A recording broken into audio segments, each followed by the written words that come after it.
आज तो इस मोची को नहीं छोड़ूंगा। अनिका, किधर है तू?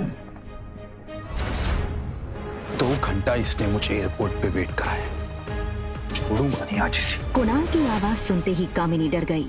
वो नहीं चाहती थी कि कुणाल अनिका का ये बदला हुआ रूप देखे। कुणाल कुणाल कुणाल कुणाल अंदर मत जाओ। I mean, उस मोटी के मुंह लगकर आज का दिन अपना मूड मत खराब करो प्लीज। समझती क्या ये लड़की अपने आप को? 2 घंटे तक एयरपोर्ट पे धूप में खड़ा किया इसने मुझे। इसे तो कुणाल, वो दरअसल तुमसे मिलने पर शर्मा रही हो। वो जब गई थी तो उसका वजन 120 किलो था। अब 6 साल बाद वो और मोटी हो गई है, इसलिए। हाँ देखो कुणाल, आज मेरा बर्थडे है, तो मैं आज तुम्हें ऐसा गिफ्ट देना चाहती हूँ जो तुम हमेशा याद रखो। वैसे मम्मी पापा अंदर बैठकर अनिका से डाइवोर्स पेपर पर साइन करवा रहे हैं। यू नो व्हाट, वो तो मान ही नहीं रही थी, तो उसको पैसों का लालच दिया, तो वो डाइवोर्स पेपर पर साइन करने के लिए राजी हुई। Come with me. मैंने तुम्हारे लिए बंगलों के पीछे एक शानदार दावत रखी है। तुम वहां अपने दोस्तों के साथ एंजॉय करो और मैं तुम्हारी मनपसंद शराब और खाने का इंतजाम करती हूँ। कम।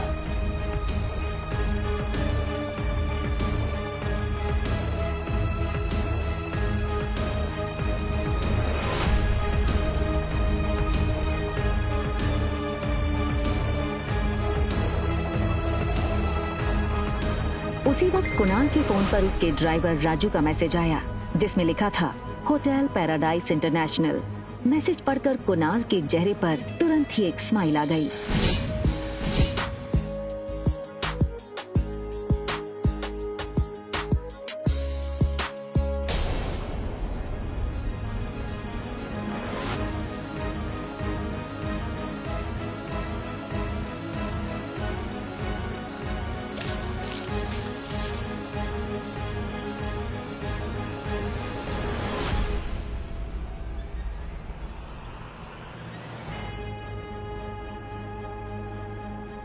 ओके फाइन, क्या चाहती हो तुम? छोटी बहन हो तुम मेरी, बस इतना कहूंगी कि ये कुणाल के पीछे पागलपन ठीक नहीं है। वो अच्छा लड़का नहीं है। Just shut up, mind your own business. मुझे सब पता है कि कौन कैसा है, और अगर तुम्हें इतनी फिक्र है तो कंपनी मेरे नाम क्यों नहीं कर देती? वैसे किसके लिए बचा कर रखी है ये कंपनी? अपने यार के लिए या अपनी नाजायज औलाद के लिए?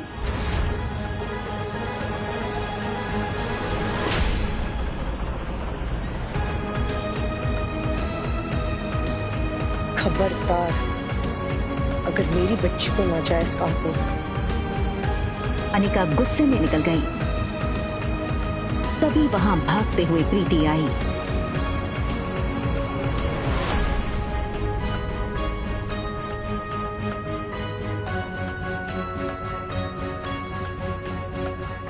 अनिका ने प्यार से प्रीति के गाल पर हाथ फेरा और फिर चली गई।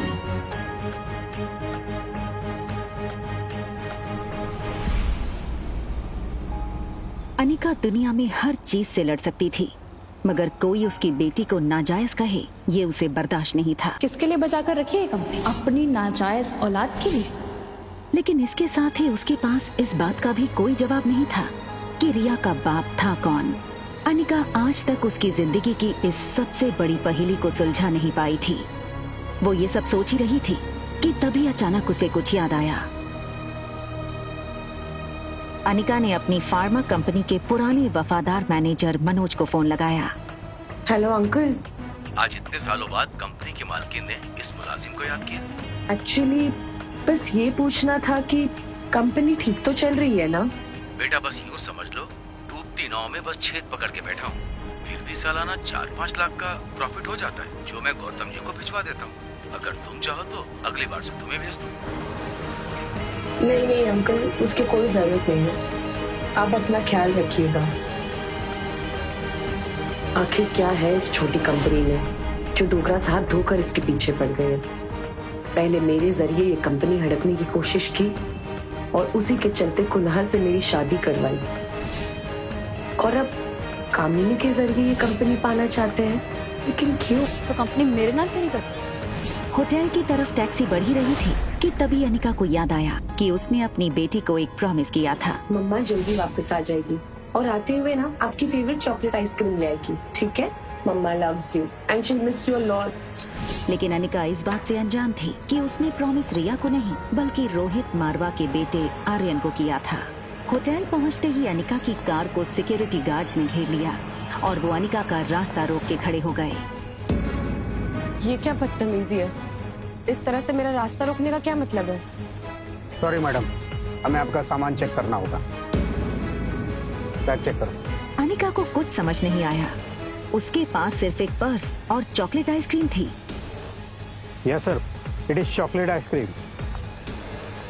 अनिका ने रोहित की फोटो देखी थी, वो उसे तुरंत पहचान गई। What nonsense is this? You can't do this with me. I will call the police right away. Anika की गहरी काली आंखों को देखकर रोहित एक सेकंड भूल गया कि वो क्या कहने आया था। तभी दूसरे पल को वो अपनी सेंसेस में आया और चेहरे पर बिना किसी भाव के उसने कहा, परफेक्ट। पहले खुद चोरी करो फिर खुद ही पुलिस को बुलाओ। Just perfect. What? मुझसे और मेरे बेटे से दूर रहना। Excuse me. मैं कब तुम्हारे पास आई? And listen, इस आलीशान होटल के मालिक हो, इसका मतलब ये नहीं है कि अपने गेस्ट के साथ इस तरह बदतमीजी करो। I can sue you in the court, Mr. Rohit Marwa. You know, I knew it. तो तुम जानती हो कि मैं रोहित मारवा हूँ, ये होटल मेरा है। I'm sure तुम ये भी जानती होगी कि मेरे परिवार वाले मेरी शादी करवाना चाहते हैं, लेकिन मुझे मेरे बेटे के लिए सौतेली माँ नहीं चाहिए। इसलिए तुमने शायद प्लान बनाया होगा कि पहले बेटे को फंसा लो, बाप खुद ब खुद कंट्रोल में आ जाए। क्यों?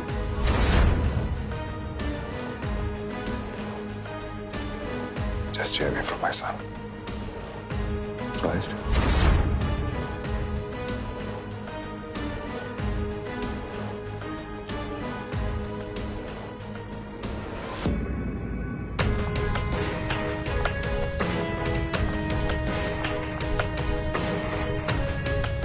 दरवाजा बंद होने ही वाला था कि तभी एक पांव दरवाजे के बीच में आया। ये लड़का और कोई नहीं बल्कि रोहित मारवा का कजन भाई सनी था। Think something out of the box. मेरे भैया को ना कोई आसानी से फंसा नहीं सकता है। आपे की तरह काफी लड़कियां पहले भी कोशिश कर चुकी हैं, ये तरीका भी पहले अपना चुकी हैं, लेकिन जो मेरे भैया है ना, वो बहुत स्ट्रिक्ट है। वो किसी से मिलते ही नहीं है और ना ही उनसे या फिर आर्यन से कोई मिल सकता है मेरे सिवा।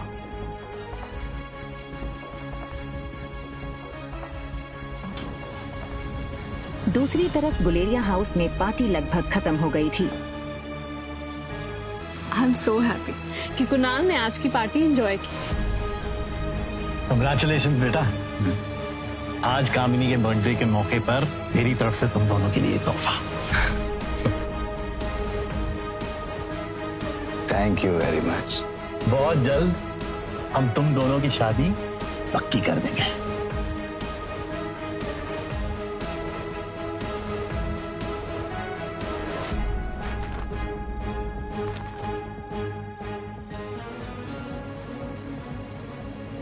ये क्या है?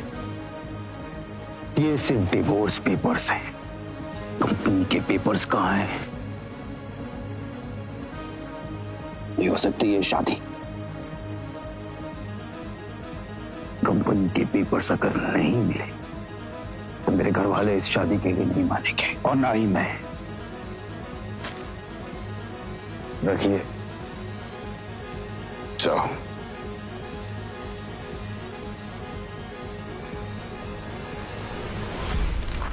दिल मिलाई अनिका को ये समझ नहीं आ रहा था नीचे लॉबी में उसके साथ क्या हुआ और क्यों हुआ। उसने होटल बदलने का मन बना लिया और रिया को लेने बेडरूम में गई, पर रिया को इस तरह देखकर अनिका का गुस्सा एक सेकंड में शांत हो गया। वो रिया के माथे को चूमती है।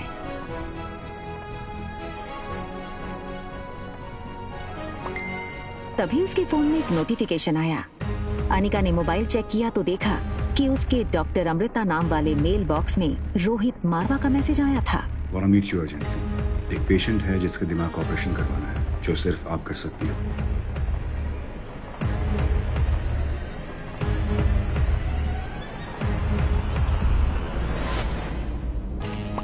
दिमाग का इलाज पहले आपको करवाना चाहिए। वहाँ रोहित डॉक्टर अमृता का मैसेज पढ़कर शॉक हो गया। रोहित को समझ नहीं आया कि डॉक्टर अमृता जैसी बड़ी न्यूरोसर्जन उसे ऐसे क्यों कह रही थी। रोहित ने अपनी कंपनी के आईटी हेड सैम को फोन लगाया। Hello Sam. Yes sir. Is there anything I can do for you sir? Yes, मेरे ऑफिशियल मेल अकाउंट पर अभी डॉक्टर अमृता का मेल आया है। पता करो वो मेल की लोकेशन कहाँ है। वैसे गिव मी सम टाइम। या सन। भैया भैया जल्दी आइए, आर्यन को कुछ हो गया है।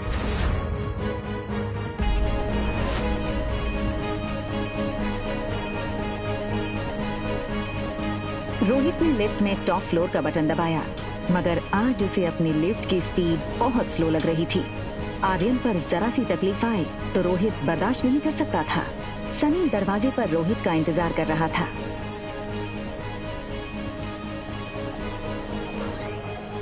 ऐसा क्या देख लिया रोहित ने जिससे वो हैरान रह गया? क्या हुआ था आर्यन के साथ?